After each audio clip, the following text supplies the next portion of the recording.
जी नाज़रीन, मैं आपको अपने प्लेटफॉर्म पे खुश कहता हूँ।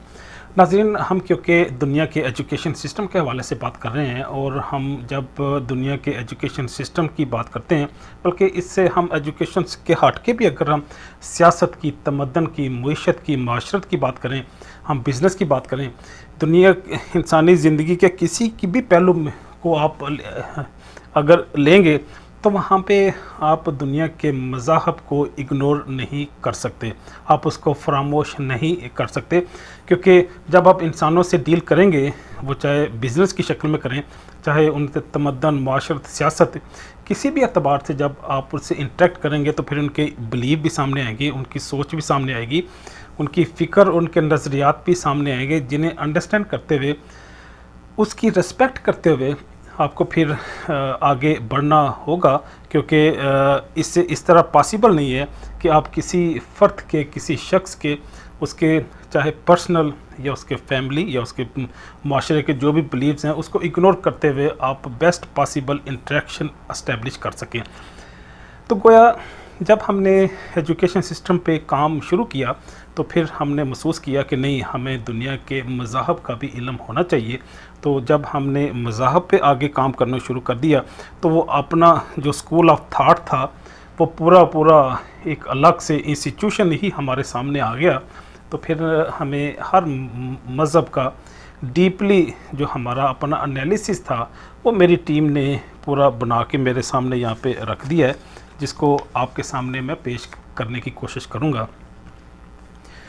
तो जो हिंदू मत है, जो हिंदुइज़्म है, उनके एजुकेशन सिस्टम पे बात करने से पहले, क्योंकि दुनिया की बहुत बड़ी पॉपुलेशन ऐसी है जो हिंदू धर्म को जानती नहीं है, उसको पहचानती नहीं है, ना उनके अकायद को जानती है, ना उनके बुक्स को हम समझते हैं, ना हम उनके रिचुअल्स, प्रैक्टिस और फेस्टिवल से शनासा हैं। क्योंकि हमारे दूसरे जो एरियाज़ हैं, जो बाकी दुनिया है, उनमें क्योंकि ये सेलिब्रेट अमूमन नहीं होते, अगर होते हैं लेकिन लिमिटेड लेवल पे होते हैं, तो इतनी ज़्यादा शनासाई नहीं होती।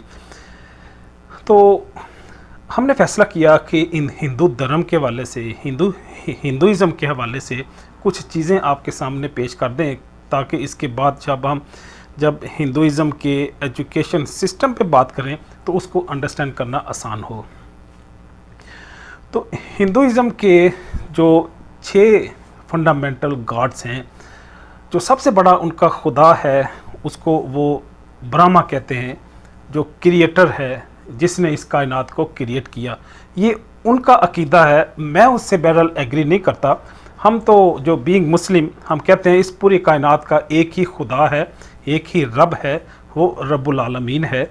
लेकिन हिंदू धर्म के मुताबिक इस कायनात का जो क्रिएटर है, उसको ब्रह्मा कहते हैं। दूसरा है विष्णु के नाम से उसको याद करते हैं।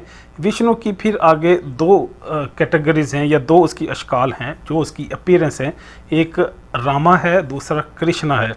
और ये प्रिजर्वर है, ये प्रोटेक्टर है, ये प्रोटेक्ट करता है इस कायनात को। तीसरा उनका जो रब है वो है शिवा। शिवा को वो डिस्ट्रॉयर कहते हैं। जो चौथा है लक्ष्मी है। लक्ष्मी दौलत को डील करती है, वो रिसोर्सेज को मैनेज करती है। फिर सरस्वती है। सरस्वती नॉलेज को, इल्म को, इंफॉर्मेशन को लुक आफ्टर करती है। फिर जो छठा है वो दुर्गा है। वो दुर्गा है, काली है, ये शक्ति को डील करते हैं। तो गोया इनके ये 6 डिफरेंट गॉड्स हैं हिंदुइज़्म के। अगरचा और भी हैं, लेकिन हम उसकी तरफ नहीं जाते, जिस तरह सूर्य है, चंद्रयाना है, लेकिन हम उसकी डिटेल में नहीं जाते। लेकिन ये जो 6 गॉड्स हैं इनके, जो इनकी बुक्स में, टेस्टामेंट्स में डिफाइंड हैं, जिन पे majority of the Hindu agree हैं। 4 मेजर बुक्स हैं हिंदुइज़्म की। जो एक सबसे पुरानी बुक है हिंदुओं की, वो वेदास है। उसके 4 आगे कलेक्शंस हैं। फिर उपनिषद है, भगवत गीता है, रामायण है, महाभारत है। रामायण और महाभारत ये चौथी जो कैटेगरी है, ये एक्चुअली एक ही किताब के 2 पार्ट हैं। इनके जो रिचुअल्स हैं, जो प्रैक्टिसेस हैं, जो मेडिटेशन है, हिंदुइज़्म का जो प्रैक्टिकली परफॉर्म करते हैं वो 5 कैटेगरीज हैं। पहली कैटेगरी इनकी योगा है, एक्सरसाइज करते हैं और हम इसको देखते भी हैं, अच्छी बात है, एक्सरसाइज करनी चाहिए। मेडिटेशन है, इबादत करते हैं, यो जिसको ज्ञान भी कहते हैं, ज्ञान के नाम से भी ये लोग याद करते हैं। फिर पूजा है, जो मंदिर में, टेंपल में बुतों की जो इनके खुदा हैं उनकी जो पूजा करते हैं।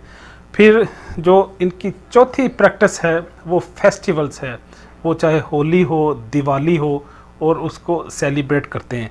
तो गोया इनकी 4 ये बड़ी बड़ी रिचुअल्स हैं, प्रैक्टिसेस हैं या प्रैक्टिकल परफॉर्मेंस हैं जो अपने हिंदुइज़्म को परफॉर्म करते हैं।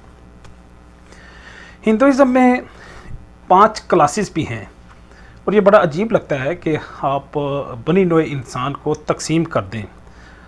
इस्लाम बहरहाल इसकी नफ़ी करता है, लेकिन इसके बावजूद भी इस्लाम के अंदर भी लोग इंसानों की तखसीस करते हैं, वो चाहे बरादरी के नाम से हो, चाहे कौमियत के नाम से हो, चाहे किसी के पेशे के अतबार से हो। वो बहरहाल यहाँ पे भी मुसलमानों में भी तखसीस मौजूद है। टर्किश, ईरानियन, पाकिस्तानी, बांग्लादेश, अफ़गानी, ये भी अपनी एक तखसीस मौजूद है। ज़ुबानों के नाम पे भी मौजूद है।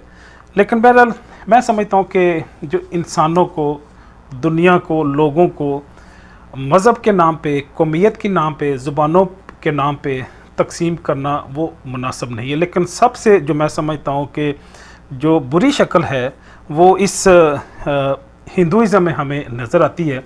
सबसे हायर जो हाईएस्ट क्लास है वो ब्राह्मण है। उसके बाद जो खस्त्री हैं, खस्त्री एक्चुअली वो प्रोटेक्शन को, दफा को वो लुक आफ्टर करते हैं, ये जंग करते हैं। अगर कभी जंग की ज़रूरत पड़ जाए तो ये खस्त्री सामने आएंगे। इनके वेश हैं, एक कैटेगरी या बरादरी है, वो वेश बरादरी ताजर है, किसान है, ये बिज़नेस हैं, मर्चेंट हैं, ये काम करते हैं, फिनांस को, बिजनेसेस को लुक आफ्टर करते हैं। इनकी जो चौथी कैटेगरी है वो शूदर है। शूदर मज़दूर लोग हैं और इनकी जो रिस्पेक्ट है, ऑनर है, उस लेवल की नहीं होती जिस लेवल की ब्राह्मण की है, खस्त्री की है, वेश की है। जो लास्ट क्लास है वो दलत है और ये मैं समझता हूँ कि हिंदुस्तान के अंदर इंसानियत की मैं समझता हूँ कि तौहीन है। अगरचे उनका मज़हब है, ठीक है, वो करते रहें, लेकिन हम बहरहाल उनके लिए एक सॉरी महसूस करते हैं कि उनके ऐसे उनकी गलती या कसूर की उन्हें सज़ा मिलती है जो उन्होंने कभी परफॉर्म नहीं किया होता। लेकिन बहरहाल ये जो क्लासिज़म है हिंदुइज़्म में मौजूद है। इनकी अगर हम बिलीव्स को थोड़ा सा स्टडी करें, इनके अकायद को अगर थोड़ा सा करें, इनके 5 मेजर और भी अकायद हैं। वो कौन से हैं? जिस तरह धर्मा है, धर्मा मीन ये ड्यूटीज़ हैं, रिस्पॉन्सिबिलिटीज़ हैं, ओब्लिगेशंस हैं। हिंदू धर्म में कुछ लाइबिलिटीज़ हैं जिसको आपने परफॉर्म करना है। दूसरा कर्मा है, कर्मा मीन डीड्स, जो आपके अमाल हैं वो भी ये कंसिडर करते हैं कि आपने कौन से अच्छे अमाल करने हैं, कौन से आपने अमाल नहीं करने, कौन से डीड्स आपने नहीं करने। जो तीसरा है इनमें फ़िलॉसफी या अकीदा, वो समसरा का अकीदा है कि इंसान दुनिया कभी भी नहीं मरता। वो एक दफ़ा अगर मर जाए, उसकी डेथ हो जाए, तो उसकी दोबारा रीबर्थ हो जाती है, दोबारा फिर वो जन्म ले लेता है। चौथा अकीदा इनका मोक्षा का है। मोक्षा मीन जब एक बंदे के डीड्स अच्छे नहीं होते, उसके कर्मा अगर अच्छे ना हो, तो फिर वो रीबर्थ होता रहता है, रीबर्थ होता रहता है। लेकिन एक स्टेज पे जब उसके अच्छे अगर अमाल आ जाएँ, कर्मा डीड्स या अमाल ठीक आ जाए, तो फिर उसकी मुक्ति हो जाती है। वो एक और शक्ल में, एक अच्छी फॉर्म में वो मार्ज़ वजूद में आ जाता है। और इसी तरह का ब्राह्म का एक अकीदा है इनके अंदर कि ये एक एनर्जी है जो पूरी कायनात को रेगुलेट और कंट्रोल करती है।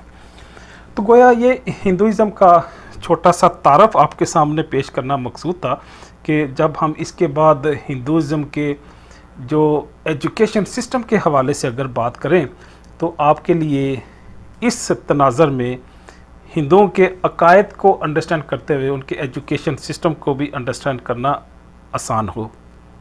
इजाज़त चाहूँगा। अल्लाह हाफ़िज़।